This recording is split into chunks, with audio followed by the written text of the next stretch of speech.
Hey friends, what's up? This is Kat and welcome back to my channel. Another video. Finally.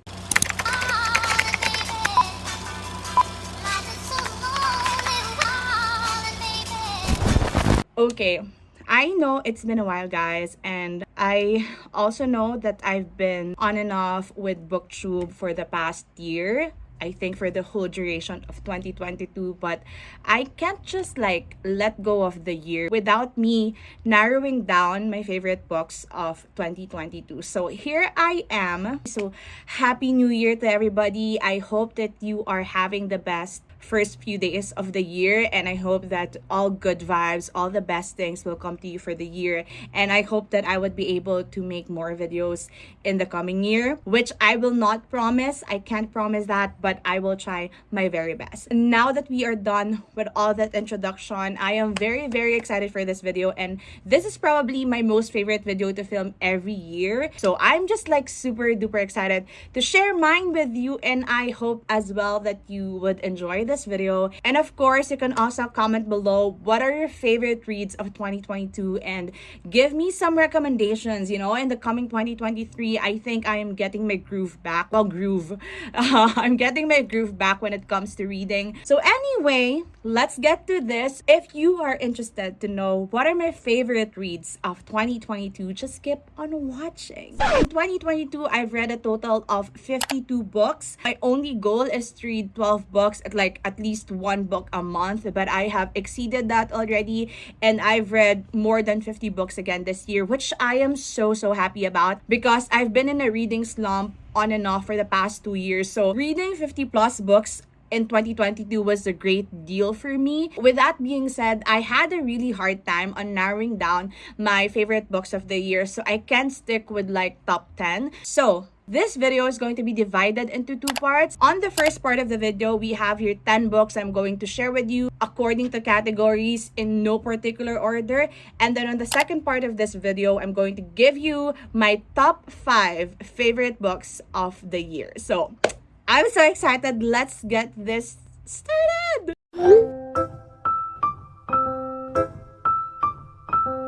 So let's start with my favorite fantasy reads of 2022, excluding the one in top 5, okay? In total, I have here 4 books. 3 of these are middle grade and 1 adult fantasy. I think it's an adult fantasy. So let's start with my most favorite middle grade fantasy of the year and probably of all time. Like, I don't think there's anything, like nothing could ever replace the series for me as of the moment, and this is the Nevermore series by Jessica Townsend. So I have here the first book and the second book. I've read that for 2022, so that is Nevermore and Wondersmith. This series, as I've said, is probably my most favorite middle grade fantasy of all time as of the moment, and I'm just like so in love with the series. If you're not familiar what the series is all about, so it follows the story of the main character named Morgan Crow, and she is like 12 years old, I think, by the beginning of the story, and she lives in this community who believe that she has the curse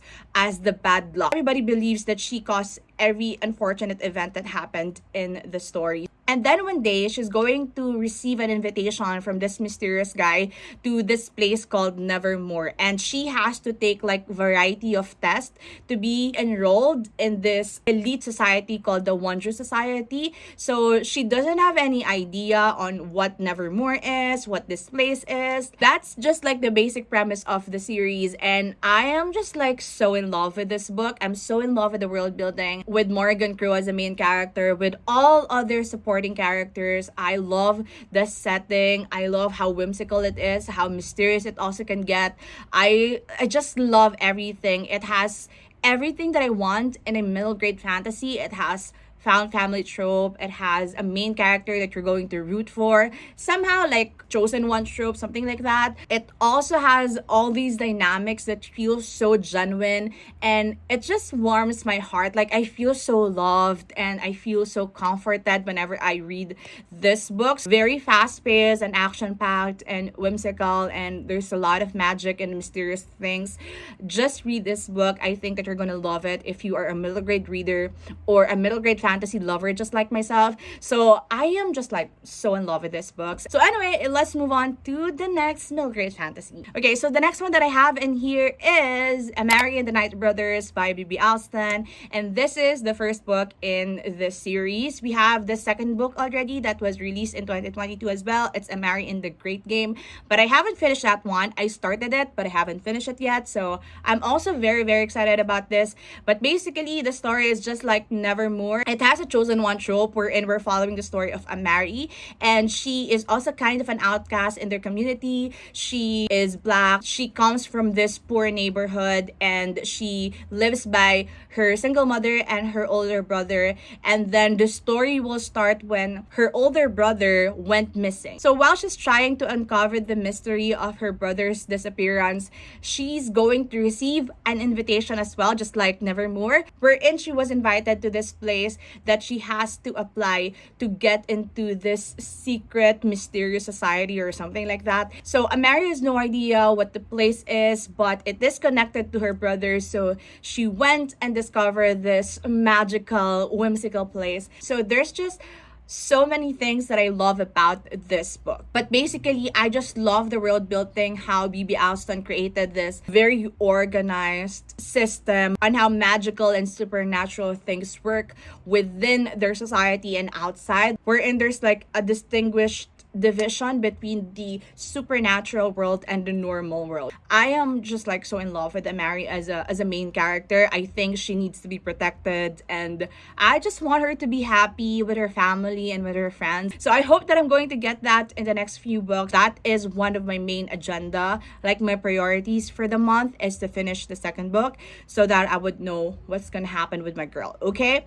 So yeah, we're done with a middle grade fantasy. Now we are moving on to the only adult fantasy that I have in here. I think it's an adult fantasy. So this is When Night Breaks by Janella Angeles. So if you know me from the past 2021, you probably know that Where Dreams Descend by Janella Angeles is one of my favorite reads of 2021. I just love Where Dreams Descend so much. And When Night Breaks is the sequel to this amazing series. So I'm just so floored by how good Janella Angeles is. If you are not familiar with the series or with this duology, this follows the story of Kalia. I already forgot how she is called in the book. Like, oh my god, I've read this series a long time ago.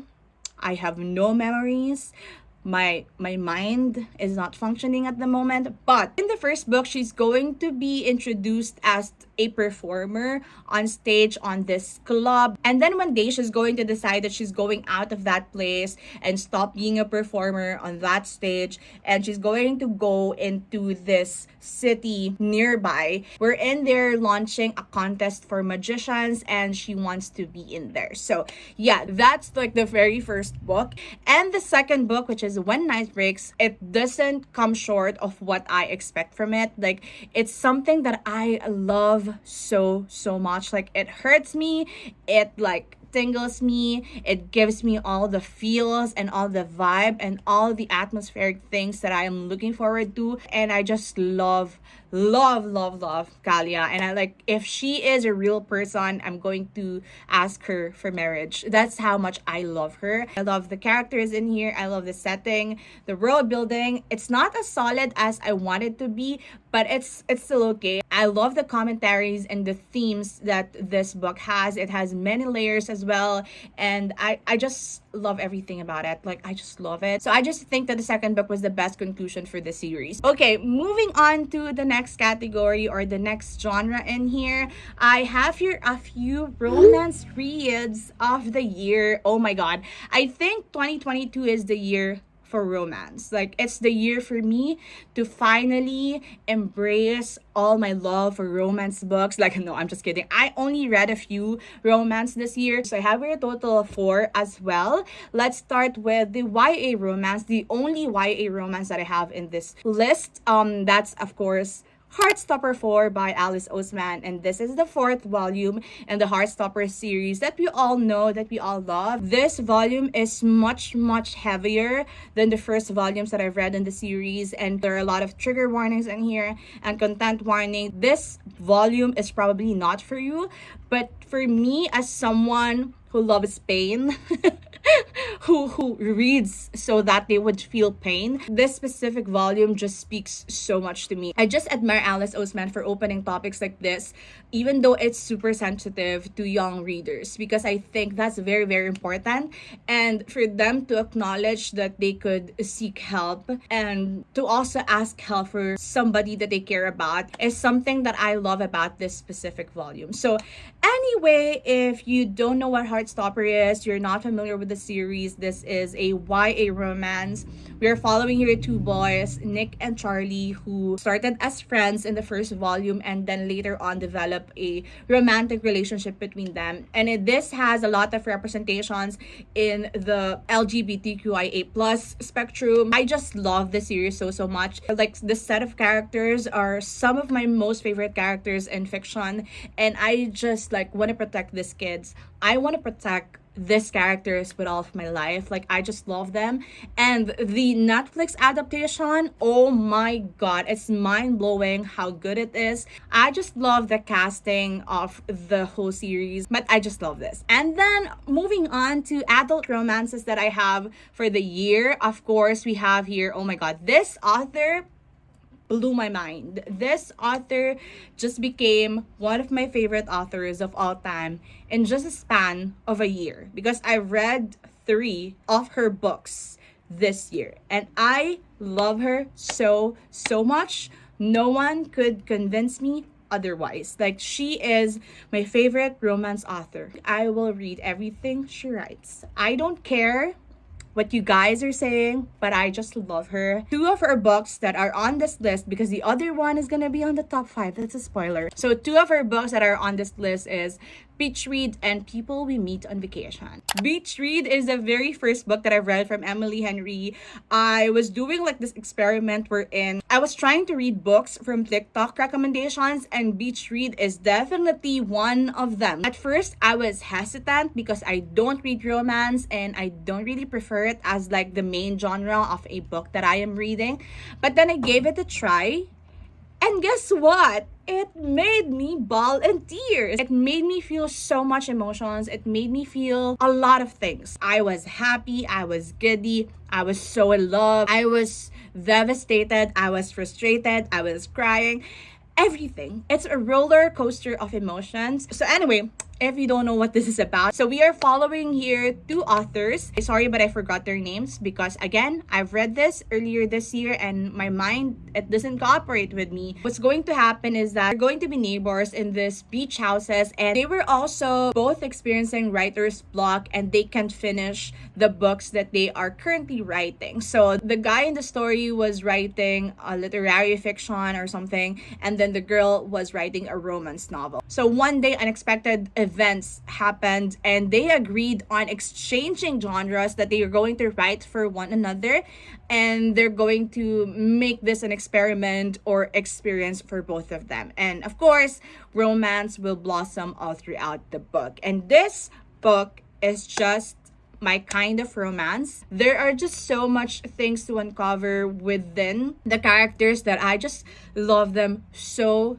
much, and I just can't believe that I've been sleeping on this book for such a long time, and I've been like hesitating, not knowing that I would love it this much. I also think that this is not for everybody. I think there are some people who don't like how it was marketed as a beach read, like it's very summer, like fun times, like something that you would bring to the beach, literally. But this book isn't for that, as I could see. So anyway, this book is just perfect for me, and I just love it so very much.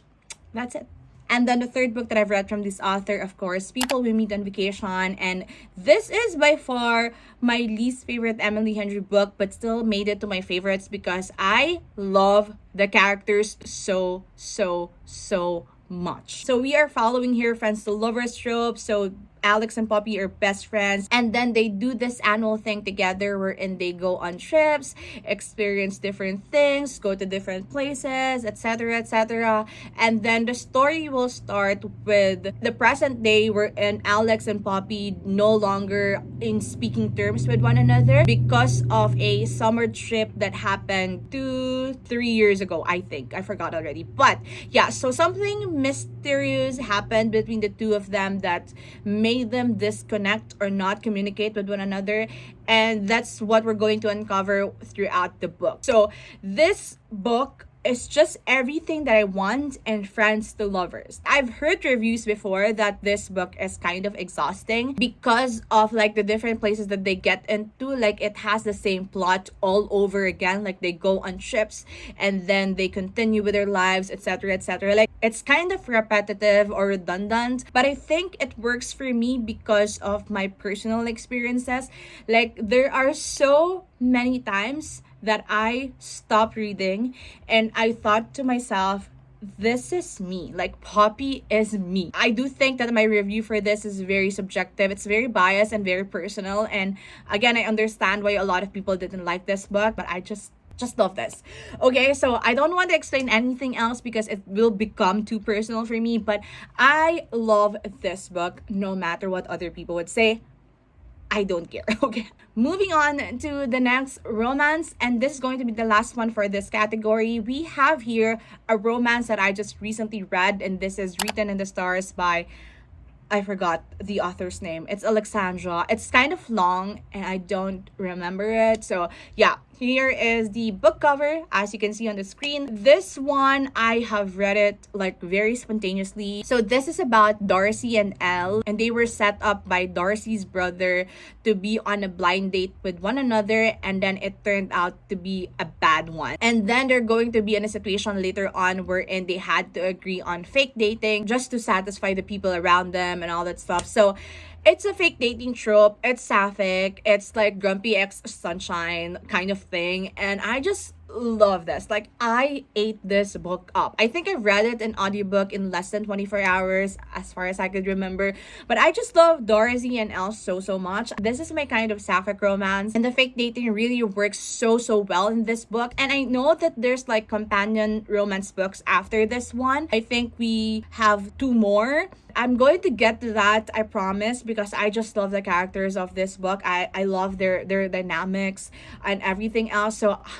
So those are all the romance books that I have for you in this list. The last category would be Philippine Lit or Filipino literature that I have read for this year that I consider as my favorites. I only have here 2, and we have here, the very first one is Desaparecidos by Luwalhati Bautista. I think this is my most favorite work of her. I just love everything about this book. This is written in Tagalog, and we have here alternating timeline in the present and in the past. In the past, we are following the people who experienced martial law, and then in the present we are also following the same people. They are trying to narrate the story on what happened and their own experiences and trying to get justice. So this is a very heavy book. I consider it as historical fiction. I also think that this is loosely based on real life events that happened in the Philippines during martial law, and I do think it's a very important read for Filipinos. Just a reminder on how traumatizing, how gut-wrenching, and how cruel martial law was during the 1980s. And I just love the writing, the plot, how it was uncovering. Luwalhati Bautista, if you know me, is one of my favorite Filipino authors of all time, and I just love her so much. She could do no wrong in my eyes. I think she writes perfect, relevant themes to her books, and she knows how to dive deeper into the stories through the magical world of fiction. But I do think it's not for everybody. It has very graphic, detailed descriptions of torture, of violence, of murder. There's a lot of trigger warnings in here. So if you're a Filipino, you're trying to read this book anytime soon, please do check out the trigger warnings because it's a very heavy one and it might trigger a lot of people. But I love this book and I do think it's one of the best reads that I have this year. Okay, moving on to the last book on this category. It is 17 Prayers to the Many-Eyed Mother by Eliza Victoria. Oh my god, this book blew my mind away. This book just blew my mind to the horizon.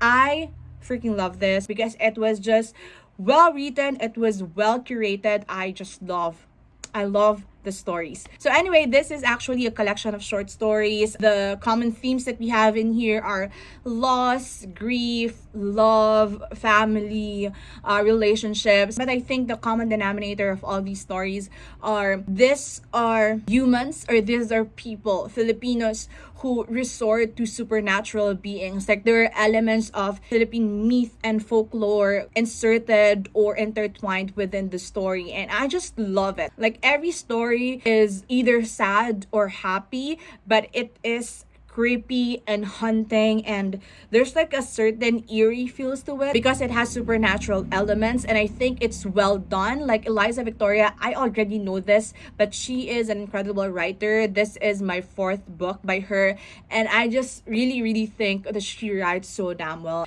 So anyway, I have a few favorite stories in here, but I already forgot what are those, so we're not going to do just that. Okay, so I'm going to cut the video right here because I realized that I've been filming for an hour. So, number one, I'm tired. Number two, it's already 10 p.m. And number three, I don't have the energy to continue on with the video. So, what will happen is the second part of the video will come a day after I post this because I'm gonna film again by tomorrow. That's what's happening. Okay, so top 5 favorite books of 2022. It's gonna be out a day after this. So see you tomorrow. Okay, bye.